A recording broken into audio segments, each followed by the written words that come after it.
Institut Excel. Salam alaikum wa rahmatullah shabab. Donc, ravi de vous retrouver dans la vidéo. Il est ravi de vous faire les lois statistiques de la transmission des caractères héréditaires. Donc, dans ce chapitre, on vise à déterminer quelles sont ces lois qui déterminent la transmission des caractères héréditaires au cours des générations. Autrement dit, les caractères héréditaires, par exemple, lorsqu'on parle des caractères, on parle par exemple de la couleur, la forme, la taille. Donc, quelles sont ces lois qui gouvernent cette transmission d'une génération G0 à une génération G1 par exemple? Donc, si on parle de cette transmission, on va étudier deux cas de figure possibles. Lorsqu'on parle des lois statistiques, on va parler à propos de deux cas de figure possibles. Premièrement, la monohybridisme. Alors que le deuxième cas, il s'agit du dihybridisme.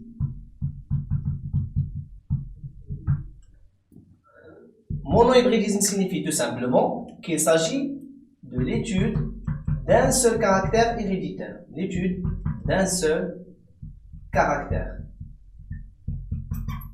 Par exemple, la couleur, la forme, 3 points de suspension. Donc, on étudie un seul caractère. Dans le monohybridisme, on trouve 4 cas possibles. D'accord? Commençons tout d'abord par le premier cas. C'est la dominance totale. Donc, lorsqu'on parle de la dominance totale, il faut penser à trouver, après le deuxième croisement et après la réalisation de l'échiquier de gamètes, des proportions bien particulières. Commençons par ce croisement. On va étudier un exemple. On croise par exemple, dans le premier croisement, des fleurs rouges avec des fleurs qui sont jaunes. D'accord? Donc, ce sont les parents qui vont se croiser entre eux pour donner naissance à une génération F1 constituée uniquement par des fleurs rouges. Donc, à 100%. Notez bien cette proportion qui va nous indiquer beaucoup de choses concernant l'analyse. Deuxième croisement. Dans le deuxième croisement, qu'est-ce qu'on va faire? On va croiser les individus de F1 entre eux. Donc, le croisement, il s'appelle une autofécondation.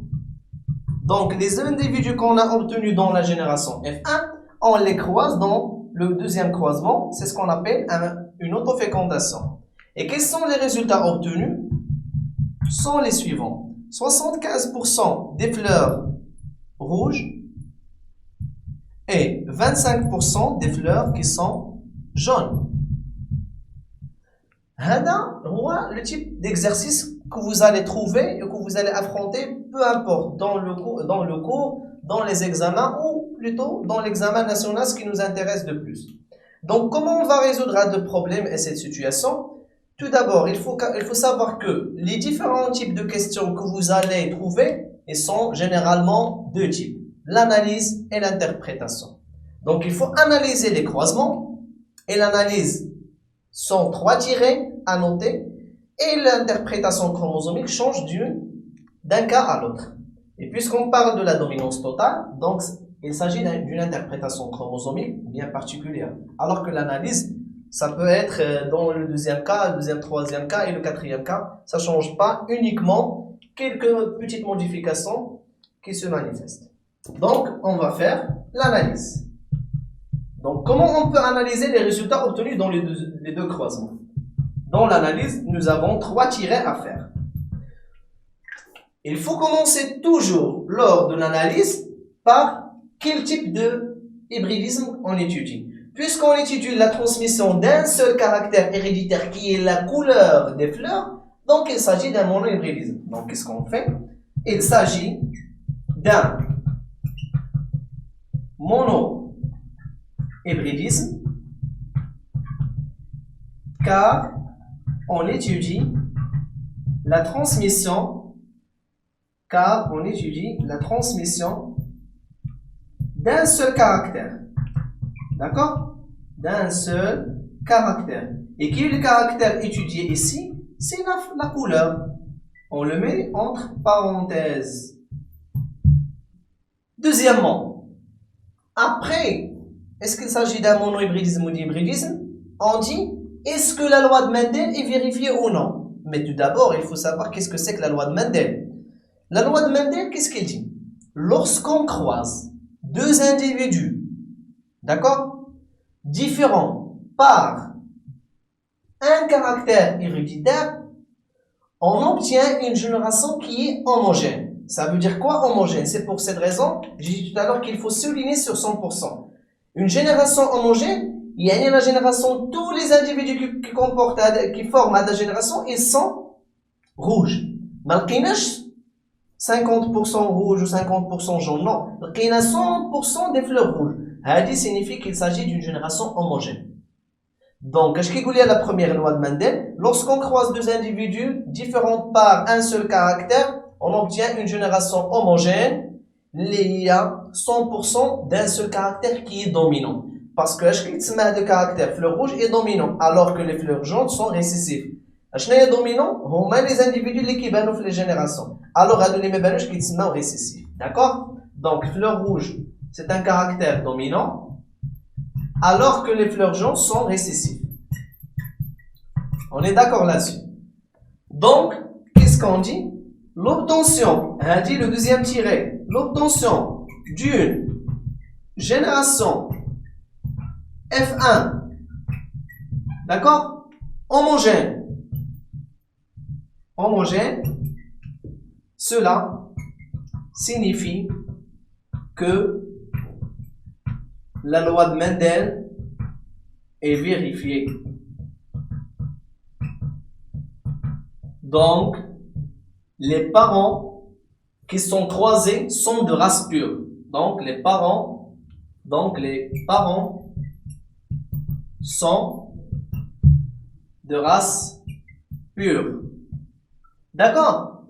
Dans le troisième tiré, qu'est-ce qu'on fait? Normalement, on étudie un caractère héréditaire. Et quel est l'élément principal responsable d'un caractère? C'est le gène. Dans ce chapitre, tous les gènes qu'on va étudier sont présentés par deux allèles. Donc, les allèles, ce sont les formes qui déterminent le caractère étudié. Donc, qu'est-ce qu'on fait dans le deuxième tiré? Quel est l'allèle dominant et quel est l'allèle récessif? L'allèle, c'est celui qui est responsable sur le caractère. Dans ce cas-là, l'allèle responsable sur la couleur rouge est dominant. Pourquoi? Pour une simple raison, parce que lorsqu'on a croisé les fleurs rouges mais les fleurs jaunes, on a obtenu des fleurs rouges. Donc, le caractère rouge est dominant. Donc, on a un caractère, ou on a un gène, un allèle. Donc, l'allèle rouge est dominant par rapport à l'allèle responsable de la couleur jaune. Donc, qu'est-ce qu'on fait? On met comme ça. L'allèle responsable de la couleur rouge est dominant. Dominant en arabe, yasaïd. D'accord? Au cas ramzelé, maintenant rouge, maintenant grand R. On le met entre guillemets, grand R. Alors que l'allèle responsable de la couleur jaune est récessif. Récessif, il y a mutanahi. نقدروا نمزوليه petit g. Parce que la notation que tu as fait la loi statistique, toujours l'allèle dominant, on le symbolise par une lettre majuscule. Alors que l'allèle récessif, on a une lettre minuscule. Ça, ce sont les notations. Et ce sont des il faut l'appliquer une fois lorsqu'on parle des lois statistiques. D'accord? Donc, c'est ça l'analyse. L'analyse porte toujours trois tirets. On dit qu'il s'agit d'un mono ou d'hybridisme. La loi de Mendel, est-ce qu'il est vérifié ou pas? Quel est l'allèle dominant? Quel est l'allèle récessif? Maintenant, on passe à l'interprétation chromosomique. Donc, la suite de la vidéo précédente concernant l'interprétation chromosomique. Après l'analyse qui détermine le mode de transmission du caractère étudié, maintenant, on passe à ce qu'on appelle l'interprétation chromosomique. Il faut penser à une chose, c'est que On ne peut pas trouver un exercice concernant les lois statistiques sans interprétation chromosomique. D'accord? Donc, l'interprétation chromosomique, c'est quelque chose qui est fondamental dans les lois statistiques. Donc, comment on procède pour faire une interprétation correcte? C'est très simple. L'interprétation chromosomique, on va la faire pour les deux croisements. Pour le premier croisement, toujours, il faut penser à faire ça quand est-ce qu'on parle lorsqu'on parle plutôt de l'interprétation chromosome. Il faut commencer par les parents. D'accord? Les parents ont un phénotype, c'est-à-dire le caractère héréditaire apparent. D'accord? Le génotype, c'est-à-dire les allèles responsables de cet caractère étudié, ainsi que les gamètes. Donc, c'est l'enchaînement classique de n'importe quelle interprétation chromosomique. Les parents, le phénotype, le génotype et les gamètes.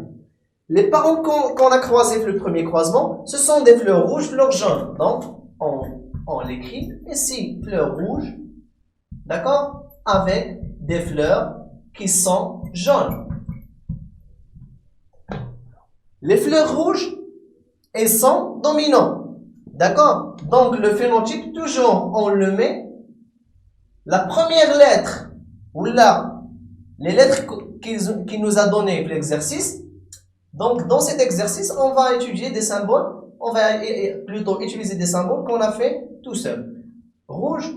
Donc, on prend la première lettre de cet caractère rouge et on le met en majuscule. Pourquoi? Parce qu'il est dominant. Donc, l'allèle responsable de ce caractère héréditaire est dominant. Donc, on le met entre crochet et majuscule. Alors que les fleurs jaunes, elles sont récessives. Donc, indiquant une lettre minuscule. Concernant le génotype, ce sont les allèles responsables de ce caractère héréditaire. Le caractère qu'on a étudié, c'est la couleur des fleurs. Donc, on prend cette lettre et on le met en haut et en bas. C'est ça le génotype. Ici, on met petit g sur petit g.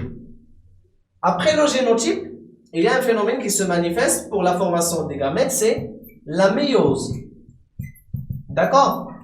Donc, lorsqu'on a un individu homozygote, comme celui-ci, ça veut dire quoi homozygote? C'est-à-dire que le même allèle qui est écrit en haut, c'est celui qui est écrit en bas. Donc, il s'agit d'un individu homozygote. Donc, ça va donner un seul gamète, R.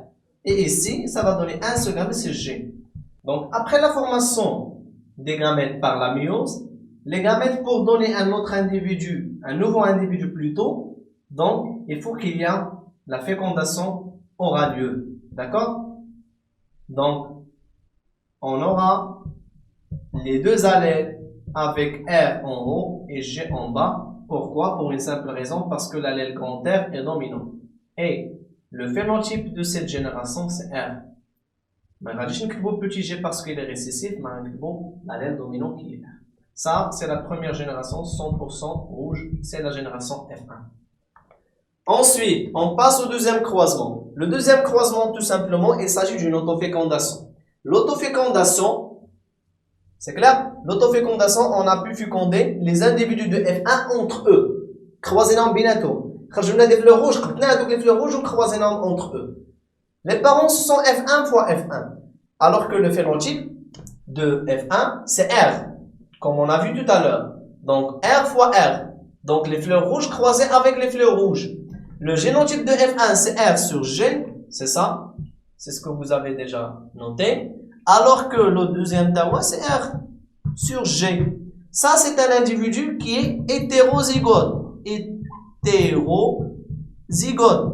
Je vais te dire la qaïda. Dis-moi un individu hétérozygote les gamètes qui a deux gamètes. D'accord? Réatina grand R et petit G. Ou la khol réatina tawa grand R et petit G. On est d'accord? Goubila fashkant NG. Deux gamètes, on a pu faire la fécondation. Alors que n'a NG plus de deux gamètes, donc on pense à faire la fécondation cette fois-ci. mais se forme de ce qu'on appelle un échiquier de croisement. Donc, il faut penser toujours, lorsqu'on a plus de 2 gamètes, il faut penser à faire l'échiquier de croisement.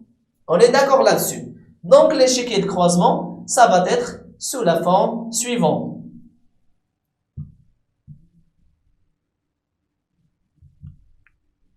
Ça, c'est l'échiquier de croisement. On a grand R, petit g, grand R, petit g. D'accord? Adoma les gamètes.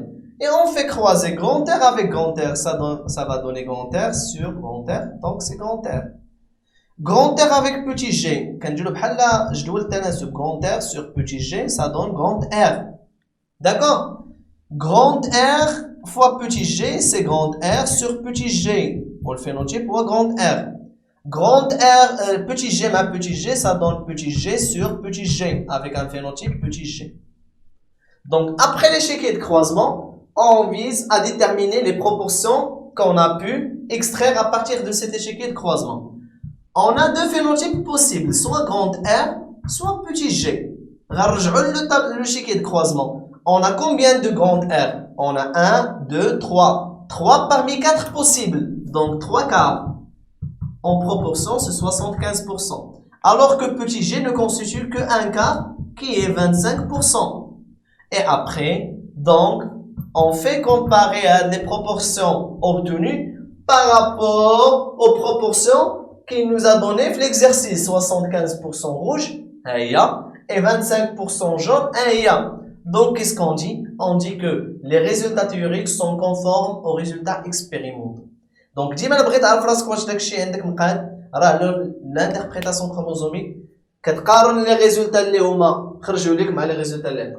D'accord? Mais c'est pas toujours le cas. كاين un cas particulier فين كيكونوا لك les résultats théoriques مع les résultats expérimentaux qui sont différents. Donc, je vous souhaite bon courage et à la prochaine vidéo.